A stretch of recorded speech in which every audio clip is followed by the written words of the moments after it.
Le duel du jour sur France Info entre Sylvie Pierre Brossolette du Point et Laurent Geoffrin de Libération. Bonjour à tous les deux. Bonjour. On parle ce matin de l'affaire Clearstream. Non, on fait une pause. On en parle beaucoup sur cette antenne. Alors faisons une pause et parlons un peu de Ségolène Royal. Elle a tout de même réuni 3000 personnes à sa fête de la fraternité ce week-end à Montpellier. Et pourtant, Laurent Geoffrin, on lit partout dans la presse qu'elle est de plus en plus seule. Est-ce que c'est vrai ?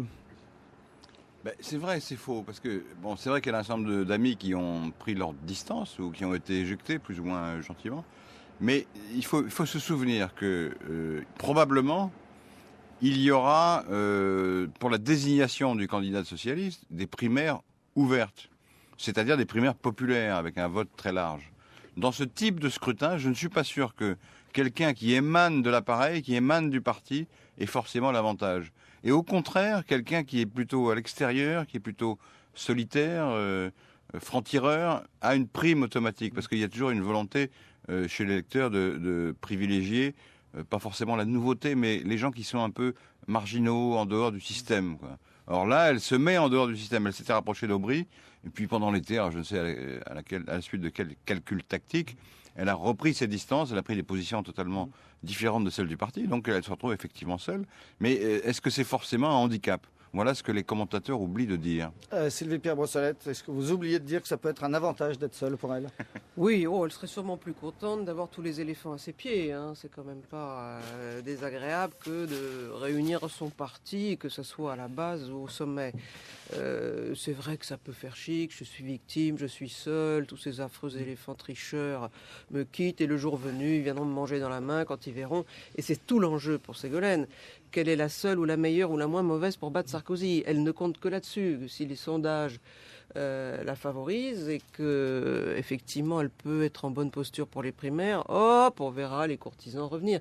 Cela dit, ils sont assez échaudés et ils risquent de se passer, admettons qu'elle soit désignée aux primaires, ce qui n'est encore pas fait. Ce qui s'était passé la dernière fois, c'est-à-dire que tous les éléphants étaient contre elle, sabotaient la campagne, n'en pouvaient plus, la détestaient, lui faisaient des croche-pattes, ne l'aidaient pas du tout, et que face à Sarkozy, il vaudrait mieux être unis quand même et unir les forces que d'avoir des gens dans votre dos qui vous tirent dessus parce qu'ils ne peuvent plus vous supporter. C'est ça qui s'est passé avec Ségolène. C'est pas qu'elle, de temps en temps, elle fait une gaffe ou une chose un peu bizarre, etc. Mais c'est surtout elle qui dit tellement vouloir jouer collectif, elle n'arrive pas à maintenir une équipe autour d'elle, elle les prévient pas, elle les traite un peu mal, etc. Alors peu à peu, ou c'est elle qui les vire, ou c'est eux qui s'éloignent, et elle se retrouve effectivement seule. C'est pas forcément grave, c'est quand même un souci.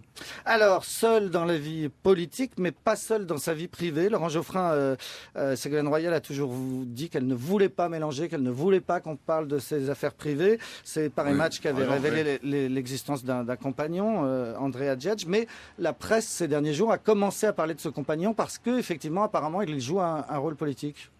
Si j'ai bien compris, là, c'est compliqué cette affaire parce qu'il y a eu des démentis, mais il a produit ou il a fait le site de Désir d'avenir. Qui n'est pas un succès, pour le dire poliment. Pour parler franc, il est nul, quoi. Mais ouais. Vous êtes plus direct que moi, c'est très bien. Non, mais je dis il est nul, c'est pas moi qui le dis, c'est tous les internautes le disent. Il doit y avoir une raison. Ça ressemble un peu à un truc de la scientologie, avec un soleil comme ça qui irradie dans un surface, c'est un peu ridicule. Ça correspond à une partie du discours de Royal, il faut bien le dire. Et donc, comme c'est lui apparemment qui a été le maître d'œuvre de cette affaire, ça pose un problème. Mais enfin, bon, elle a le droit de s'adresser à qui elle veut. Après tout, c'est pas du détournement d'argent. C'est une anecdote un peu rigolote, je trouve. Non, mais l'arrivée dans la vie de quelqu'un où un couple est heureux, on peut se dire que tant mieux, tout le monde est de bonne humeur, ça peut qu'ajouter à la bonne humeur générale. Il se trouve que, en l'occurrence, pour ce monsieur André Adjedj, puisqu'on peut le nommer, son personnage est public, Ségolène Royal elle-même dit qu'il est très amoureux d'elle, etc. Dans l'Express, elle a dit ça. Voilà. Enfin, cela dit, je ne sais pas si vous avez vu dans le JDD, il a fait savoir par avocat qu'il ne souhaitait pas qu'on parle de lui. Alors, okay. Alors on ira tous les trois au procès ensemble. Il y a des photos. On est poursuivi, on ira ensemble. Vous n'avez rien dit. J'irai seul avec Sylvie. Il y a des photos partout. Il n'y a pas une plainte à chaque fois.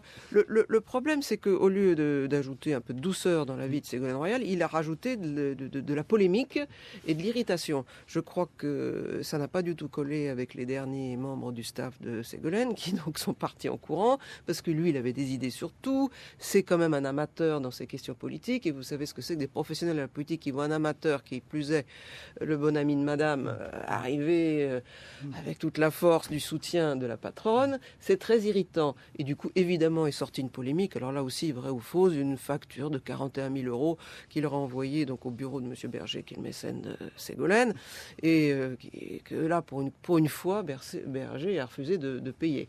En disant qu'il n'avait pas de compétences particulières en que matière c'était maternelle. mauvais et que sa boîte ne faisait pas ça. Donc je crois que la pauvre Ségolène, elle a déjà payé la moitié de sa poche. Et bon, écoutez, c'est une mésaventure. J'espère que ça leur servira de leçon. Il vaut mieux pas trop mélanger les genres dans ce cas-là. Vous avez vu cette petite phrase dans l'Express, Laurent Geoffrin, on lui dit pourquoi est-ce que vous avez pris votre compagnon pour monter le site. Elle dit parce qu'il est très bon en multimédia et très amoureux. Est-ce que c'est pas... Je sais pas, ça finit par être, comment dire, drôle, quoi, plutôt pas antipathique forcément. Alors c'est un peu ridicule, mais en même temps, bon, c'est un peu fleur bleue. C'est une jeune femme qui est fleur bleue, je crois. Oui, mais ça lui fait pas de bien. C'est même pas drôle. C'est un peu ridicule. Mais vous savez, en politique aujourd'hui, il faut pas être trop guindé, il faut pas être trop classique. Donc même les ridicules finalement finissent par vous servir. Oui, mais il faut pas rater son coup. Et là, le site est raté. Merci beaucoup, Laurent Geoffrin, à la une de Libération ce matin. Je l'ai lu, mais je l'ai peut-être. Ennemi d'État. Absolument, sur l'affaire Clearstream. Dont vous ne parlez pas assez, je trouve. Sur laquelle on va revenir avec votre patron, Sylvie Pierre Brossolette, François-Olivier Gisbert, pour parler du rôle qu'a tenu Le Point dans cette affaire. Ce sera dans la grande revue de presse